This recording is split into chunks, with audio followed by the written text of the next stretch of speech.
My husband forgot my birthday, so I decided to treat myself to dinner alone. I was finally starting to enjoy my solo celebration when I saw him walk through those restaurant doors. But he wasn't alone. And the woman laughing on his arm definitely wasn't his wife. If you think you know how this story ends, think again. What happened next will make your jaw drop. Smash that subscribe button right now because this betrayal story has a twist that nobody saw coming.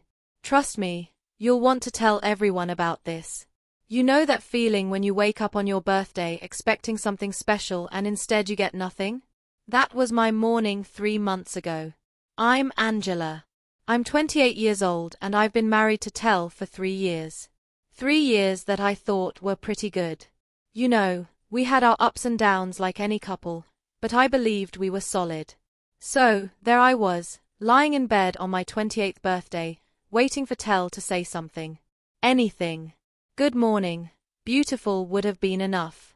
Instead, he rolled over, checked his phone, and mumbled something about being late for work. He kissed my forehead barely and was out the door before I could even process what was happening. I sat there in our empty apartment staring at the ceiling, wondering if I had somehow gotten the date wrong. But no, my phone confirmed it. September 15th, my birthday, the day I had been dropping hints about for weeks, the day I had circled on our kitchen calendar in red marker. The day that apparently meant absolutely nothing to my husband. I called him around noon. Hey baby, what are you up to tonight?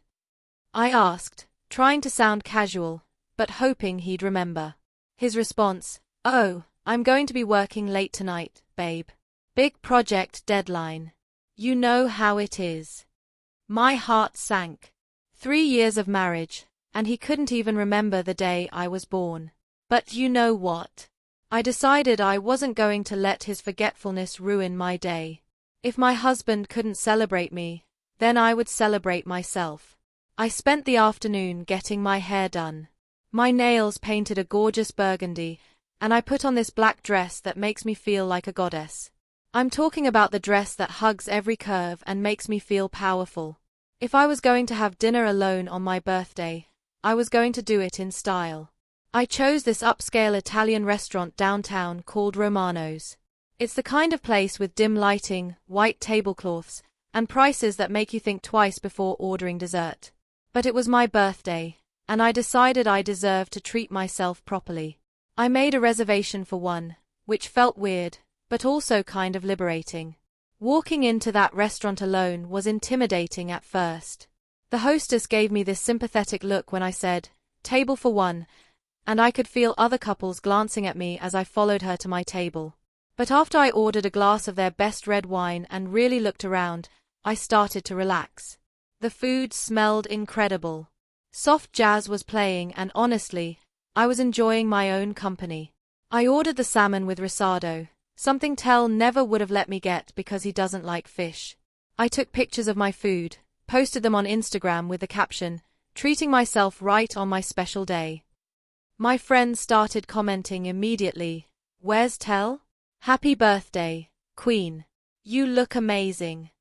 Their love and support made me feel less alone. I was halfway through my meal, actually having a good time, and thinking about how I should do this solo dining thing more often. When the restaurant doors opened and in walked my husband who was supposed to be working late.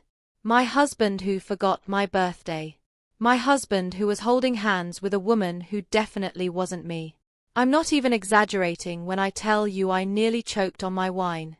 This beautiful white woman, maybe 25 years old, with long blonde hair and this stunning red dress, was laughing at something Tel was saying. They looked happy, comfortable, like they'd done this 100 times before. The hostess seated them just 3 tables away from me. 3 tables. I could hear their conversation if I listened carefully, which of course I was going to do. My heart was beating so loud. I was surprised the whole restaurant couldn't hear it. I grabbed my menu and held it up like a shield, praying they wouldn't see me, but I couldn't stop watching them. Tel was being different, more animated than I'd seen him in months. He was leaning forward, touching her hand, making her laugh. When was the last time he looked at me like that? That's when I heard her voice clearly for the first time. I can't believe it's already been 3 months, she said, giggling. Happy anniversary, baby. 3 months. They were celebrating their 3-month anniversary on my birthday. While I sat alone at a restaurant, forgotten by the man who promised to love me forever, Tell reached into his jacket and pulled out a small jewelry box. A jewelry box. On what planet does my husband, who forgot my birthday, have jewelry for another woman? She opened it and gasped. It was a beautiful gold necklace with a heart pendant, the kind of romantic gesture he hadn't made for me since our honeymoon. Tell, it's beautiful. She squealed loud enough for half the restaurant to hear. Help me put it on. He stood up and fastened it around her neck, then kissed her softly. Other diners were watching them with these warm, romantic smiles, probably thinking what a sweet couple they were. I wanted to throw up. I wanted to scream. I wanted to disappear into the floor. Instead, I sat there frozen, watching my husband play the perfect boyfriend for another woman while I spent my birthday alone. My phone was in my purse, and my hands were shaking as I pulled it out. I had to document this, not just for me, but because I knew no one would believe it. I carefully took pictures and a short video, making sure to capture both. Their faces clearly. The evidence was right there in front of me, but I still couldn't quite process what I was seeing. I called my best friend Nicole from the bathroom. Nicole, I whispered, you're not going to believe what's happening right now. I quickly told her everything, and she was just as shocked as I was. Girl, what are you going to do? She asked. Honestly, I had no idea. I went back to my table, and they were deep in conversation about their future. That's when I heard the most devastating part. Crystal, I heard him call her. Crystal was talking about apartment hunting. When are you going to tell your ex-wife about us? She asked. I'm getting tired of hiding. Ex-wife. Ex-wife. This man was telling people we were divorced when I was wearing his ring and sleeping in his bed every night. I looked down at my wedding ring.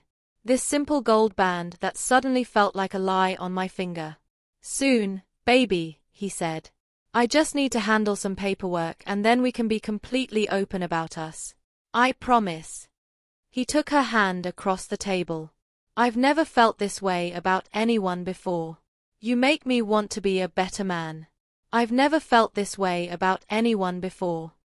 Those words hit me like a punch to the stomach. What did that make me? What had our 3 years of marriage been to him? They spent the next hour talking about their relationship like I didn't exist, like our marriage was just some inconvenient detail he needed to handle. Crystal talked about meeting his family, about weekend trips they'd taken together, about how excited she was to finally move in with him next month. Weekend trips. I remembered all those work conferences he'd been going to lately. The ones where he came back relaxed and happy with new clothes I'd never seen before. It was all adding up now. And I felt like the biggest fool in the world. I should have left. I should have gone home, packed his stuff, and been waiting for him when he got back from his fake work emergency. But I couldn't move. I was paralyzed by the shock of it all. My husband of 3 years was living a double life and I had stumbled into it completely by accident. Finally, I couldn't take it anymore. I paid my check, took a deep breath, and stood up. I walked over to their table, my heels clicking on the marble floor with each step. The entire restaurant seemed to go quiet like they could sense the drama about to unfold. Well, I said, my voice surprisingly steady. Happy birthday to me. Tell's face went completely white. His mouth fell open and for a second, no sound came out. Crystal looked confused, glancing back and forth between us, trying to figure out what was happening. Angela, he finally stammered. What are you? How did you? This isn't what it looks like. Really? I said, crossing my arms.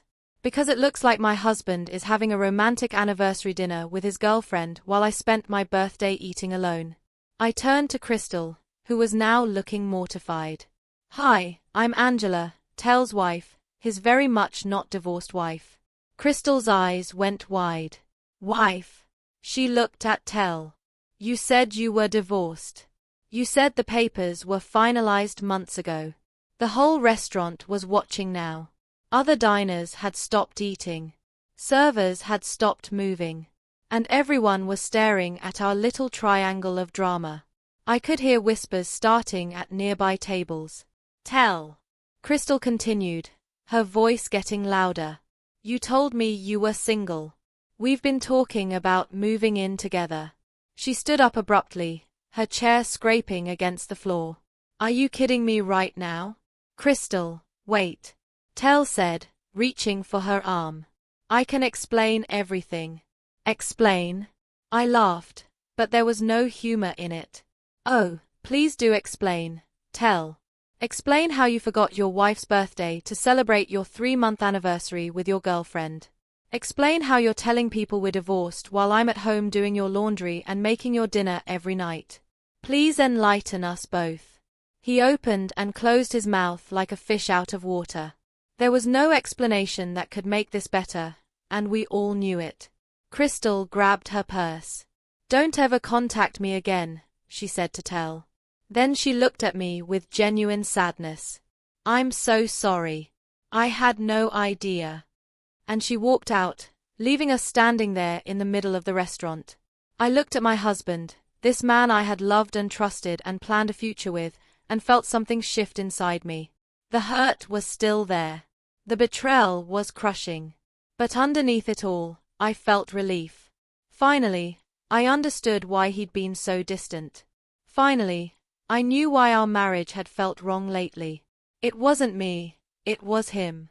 "Angela, please," he said quietly. "Can we go home and talk about this home?" I said, "You mean the home you were planning to leave next month? The home where your ex-wife lives?" I shook my head. "No, Tell. We're done talking. We're done everything." I walked away from that table, away from that man, away from 3 years of marriage that had apparently meant nothing to him. The entire restaurant was silent except for the sound of my heels on the floor. I held my head high, walked through those doors, and got in my car. That's when I broke down. I sat in my car in the parking lot and cried harder than I had ever cried in my life. Not just for the end of my marriage, but for the fool I had been, for the signs I had missed, for the woman I had lost somewhere in those 3 years of trying to be the perfect wife, for a man who was never really my husband. But even through the tears, I felt something I hadn't felt in months. I felt free. I called a divorce lawyer the next morning. By the end of the week, Tell was served with papers. He tried calling, texting, showing up at my job. But I was done. I had seen enough. The best part, Crystal apparently wasn't the only other woman. After our restaurant confrontation went viral, someone had recorded the whole thing and posted it on social media. 3 other women came forward. Tell had been telling everyone he was single, divorced, or working things out with his ex.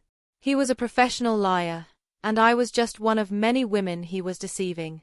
6 months later, I'm thriving. I got the apartment in the divorce. I got my confidence back, and I learned something valuable about myself. I'm actually pretty great company. I take myself out to dinner regularly now, and I love it. I travel alone. I make decisions based on what I want, and I'm happier than I've been in years. Tell, last I heard, he was single and living with his mom. Turns out that when you're building relationships on lies, they all eventually crumble. Crystal dumped him that same night. The other women all blocked him. His house of cards fell down and he was left with nothing but the truth about who he really was. As for that birthday dinner that changed my life, best birthday gift I ever received, not because it was fun, it was horrible, but because it set me free. Sometimes the worst thing that happens to you turns out to be exactly what you needed. Angela's story shows us that sometimes the universe puts you exactly where you need to be to discover the truth. Her accidental discovery saved her from wasting more years on a man who didn't deserve her. If this story gave you chills, hit that like button and subscribe for more shocking real-life stories. Have you ever discovered a betrayal by accident? Share your story in the comments. Your experience might help someone else. Remember, you deserve someone who celebrates you every day, not just when it's convenient for.